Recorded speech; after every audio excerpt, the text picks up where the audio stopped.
Hi everyone, this is तरुण खंडागरे। ये video में हम देखने वाले हैं कि आपको आईटी जॉब किस तरीके से मिल सकती है।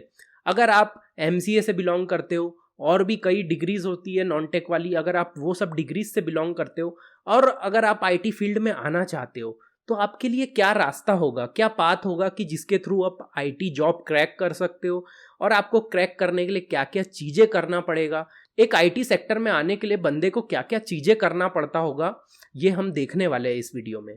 तो चलिए वीडियो को स्टार्ट करते हैं, लेट्स गो। सबसे पहले हम बात करने वाले हैं, अगर आप इंजीनियरिंग स्टूडेंट हो बट आप सीएसआईटी से बिलोंग नहीं करते हो, अदर ब्रांचेस से बिलोंग करते हो, तो आपको क्या पढ़ना पड़ेगा। और एमसीए से अगर आप बिलोंग करते हो, आप बीसीए से बिलोंग करते हो, या कोई भी नॉन टेक डिग्री से बिलोंग करते हो और चाहते हो कि मैं आईटी में जॉब कर पाऊँ, इन्फोसिस, टीसीएस, विप्रो, इस टाइप की कंपनीज क्रैक कर पाऊँ, तो हमें किस तरीके से प्रिपेयर करना पड़ेगा, क्या क्या चीज़ें हमारे लिए रिक्वायरमेंट होती है, किस तरीके से हमें चीज़ें पूरी करना पड़ेगा कि हमें एक अच्छी जॉब मिल पाए।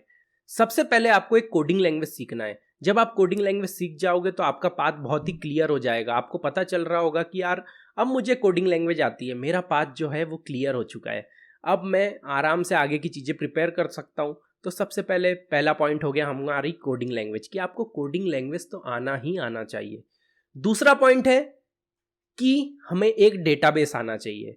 वो आप MySQL सीख सकते हो, SQL सीख सकते हो। SQL भी एक लैंग्वेज होती है जो हमारे डेटाबेस के ऊपर रन होती है, तो आप वो चीज़ सीख लो, वो भी इंपॉर्टेंट होती है। अगर आपको इंटरव्यू क्रैक करना है तो आपको डेटाबेस, एक लैंग्वेज, कोडिंग लैंग्वेज और डेटाबेस, और वेब डेवलपमेंट अगर आप कर रहे हो तो वेब डेवलपमेंट, इतनी चीज़ें आपको आना चाहिए। तो तीसरी चीज़ की हम बात कर लेते हैं वेब डेवलपमेंट की।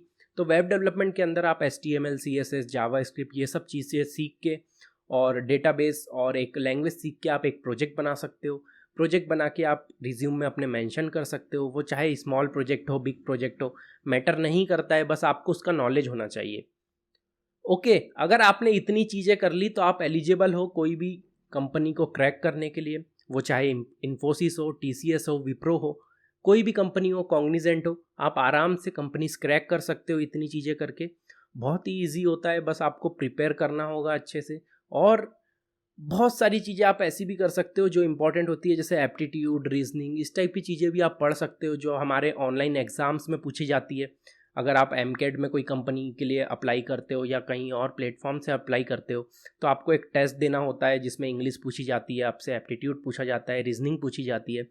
और बहुत सारे लोगों का, वो चाहे सिविल से बिलोंग करते हो, अदर ब्रांचेस से बिलोंग करते हो, इंजीनियरिंग स्टूडेंट हो या नॉन टेक डिग्री स्टूडेंट हो, बहुत सारे लोग उसमें प्लेस्ड हो जाते हैं। जैसे मैं देखता हूँ, अपने ही कई दोस्त हैं मेरे, वो लोग प्लेस्ड हो चुके हैं। उनने इंजीनियरिंग नहीं की थी, या इंजीनियरिंग की भी थी तो सिविल से करी थी, मैकेनिकल से करी थी, उसके बाद भी वो आज एक अच्छी जॉब कर रहे हैं। तो ऐसा कुछ नहीं होता है, सब मिथ है आपके लिए कि एक CS बैकग्राउंड वाला ही इंजीनियर बन सकता है या आईटी फील्ड में जा सकता है। ऐसा नहीं है। थोड़ा बहुत पढ़ के आप भी आराम से विप्रो, कॉग्निजेंट, TCS, इस टाइप की कंपनीज आराम से क्रैक कर सकते हो। अब मैं आपको बताना चाहता हूँ कि कौन कौन सी वेबसाइट्स है जिसके थ्रू आप अप्लाई कर सकते हो। पहली वेबसाइट की जो हम बात करने वाले हैं वो है Naukri.com। Naukri.com पे बहुत सारे रिक्रूटर्स अवेलेबल है। बहुत सारे वहाँ पे रिक्रूटर्स होने के कारण आपकी पॉसिबिलिटी बढ़ती है कि आपका रिज्यूम शॉर्टलिस्ट हो रहा होगा। कोई रिक्रूटर के ज़रिए आपको अप्रोच किया जा रहा होगा कि यार आप टेस्ट दे दो या हमारे कंपनी में इंटरव्यू दे दो, तो वहाँ से आप अप्लाई कर सकते हो आराम से। वो एक अच्छा ज़रिया है कंपनीज़ में अप्लाई करने का। वहाँ पे बहुत सारे रिक्रूटर्स अवेलेबल होते हैं, तो वो भी एक अच्छी स्ट्रैटेजी हो जाती है अप्लाई करने के लिए कंपनीज में। और जो दूसरा है वो है लिंक्डइन।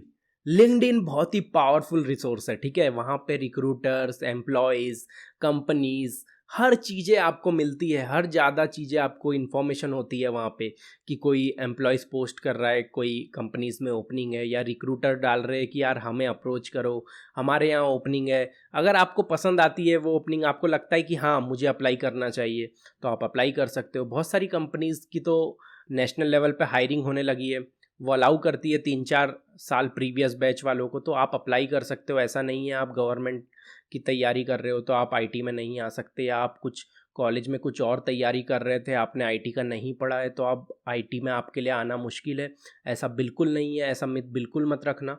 आप आराम से आ सकते हो। आपको बस ये देखना है कि कौन सी कंपनी में कब ओपनिंग आ रही है। इसके लिए आप लिंक्डइन को ज़रूर फॉलो करें, अलग अलग कनेक्शन बनाएं अपनी कंपनीज़ के लोगों से, तो वो लोग आपको बहुत अच्छा बता रहे होंगे, पोस्ट डाल रहे होंगे कि यार मेरी कंपनीज़ में ओपनिंग है, आप अप्लाई कर सकते हो। तो आपको कम से कम पता चल रहा होगा कि ये कंपनी में ओपनिंग है। हाँ, अब मैं कोई भी एम्प्लॉय से कनेक्ट करके रेफरल मांग सकता हूँ, या तो मैं डायरेक्ट भी अप्लाई कर सकता हूँ। डायरेक्ट अप्लाई करना भी अच्छा होता है अगर आपको पता है कि वो कंपनी टेस्ट लेती है। तो टेस्ट लेती है तो कोई प्रॉब्लम नहीं हो रही होगी, ठीक है। आपको टेस्ट देना है, उसके बाद शॉर्टलिस्टेड होंगे तो आपको इंटरव्यू देने मिल रहा होगा, और इंटरव्यू भी इतना टफ नहीं होता है। अगर आपको बेसिक नॉलेज है तो आप आराम से वो इंटरव्यू क्रैक कर सकते हो। तीसरी वेबसाइट का जो हम नाम लेना चाहेंगे वो है इंस्टाहायर। इंस्टाहायर पे बहुत सारी कंपनीज अवेलेबल है, बहुत सारे स्टार्टअप्स अवेलेबल है, तो आप वहाँ पे भी अप्लाई कर सकते हो। चौथी वेबसाइट है हमारी एंजल लिस्ट। एंजल लिस्ट भी एक बहुत अच्छी वेबसाइट है, वहाँ पे भी आप अप्लाई कर सकते हो जाके। आपको बहुत सारे स्टार्टअप्स वहाँ पे मिल रहे होंगे, तो आप वहाँ से भी अप्लाई कर सकते हो।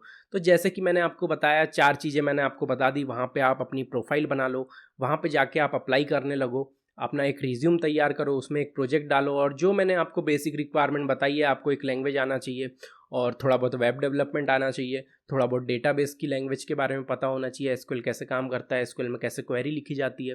अगर आपको इतना आता है तो आप आराम से कोई भी कंपनी क्रैक कर सकते हो, ठीक है। होप आपको ये सब चीज़ें समझ में आई होगी। जो भी डाउट है आप कमेंट सेक्शन में पूछ सकते हो। हमारा टेलीग्राम ग्रुप है, आप वहाँ पे ज्वाइन हो सकते हो, ठीक है। मिलते हैं न्यू वीडियो के साथ, तब तक के लिए टेक केयर, बाय बाय, सी या, have a good day. Hope आपको वीडियो पसंद आया होगा। चैनल को सब्सक्राइब और वीडियो को लाइक जरूर करिएगा।